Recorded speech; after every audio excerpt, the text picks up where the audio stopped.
Bonjour et bienvenue aussi à notre tour d'horizon économique, géopolitique, énergétique et boursier. Nous sommes le vendredi 5 mai.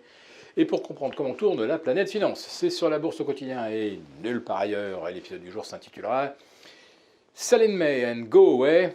Ils sont déjà tous barrés. Regardez les volumes quotidiens sur le CAC 40, c'est complètement hallucinant. C'est très rare qu'à l'heure du café, c'est-à-dire vers 14 heures, on ait franchi la barre du milliard d'échanges à Paris. Il n'y a plus personne.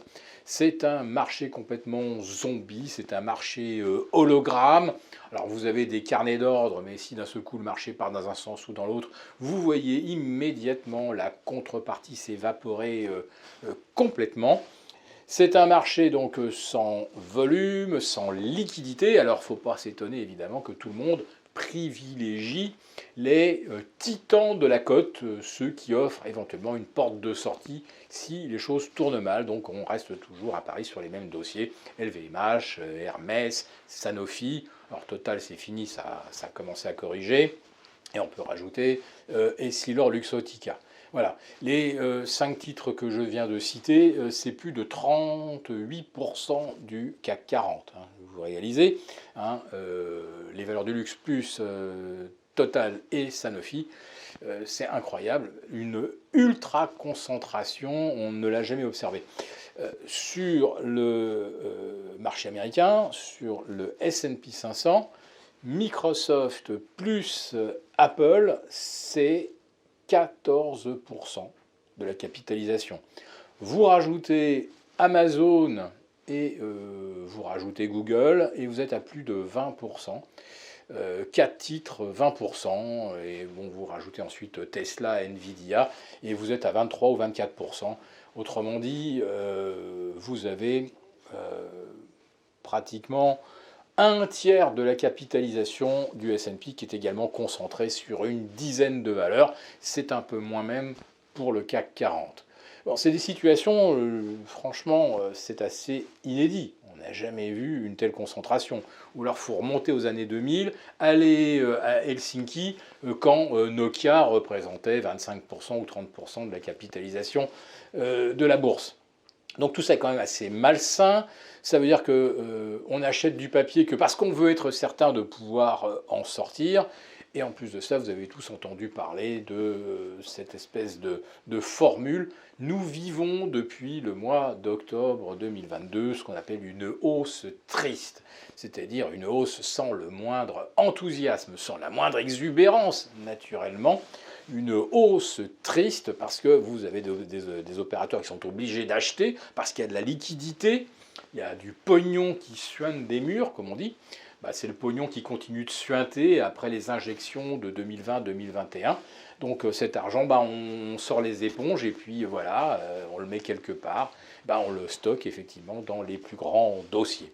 Et on ne va pas probablement changer de stratégie aujourd'hui, puisque les résultats de Microsoft étaient excellents. Ceux d'Apple, publiés jeudi soir, étaient également de très bonnes factures.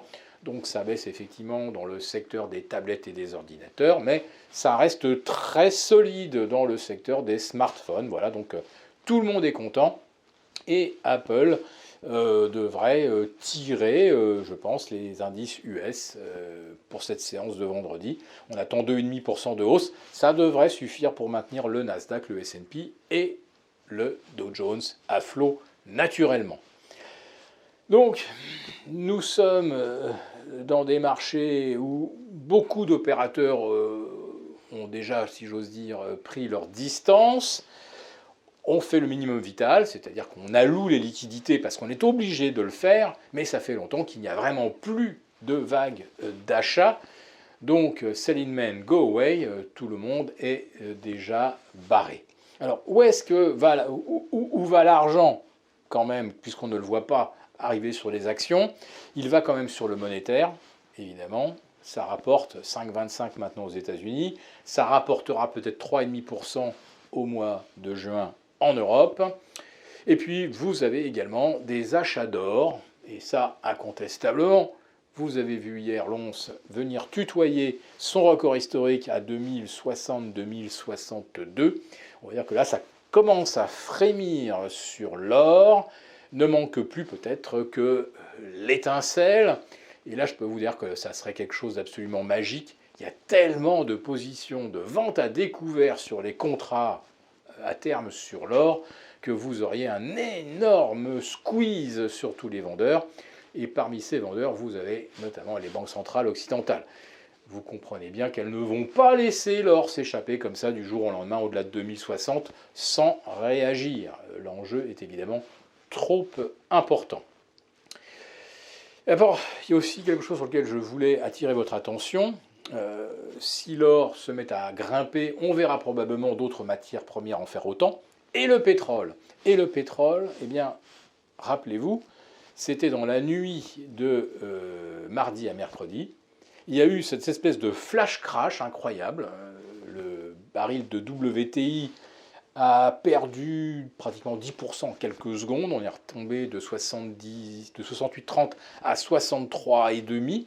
Alors était-ce un gros doigt ou n'était-ce tout simplement pas, d'un seul coup, un déclenchement d'un algo sur la cassure du plancher annuel qui a engendré un phénomène de domino. Ça se passe en quelques centièmes de seconde. Hein. Tous les algos sont calibrés de la même façon. Donc si vous cassez 68 sur le WTI, vous avez tous les algos qui se mettent vendeurs. Et puis peut-être que d'un seul coup, on a vu qu'il y avait effectivement, comme on dit, une épuisette qui était tendue autour de 63 et s'est remontée dans l'heure qui suivait à 69 $.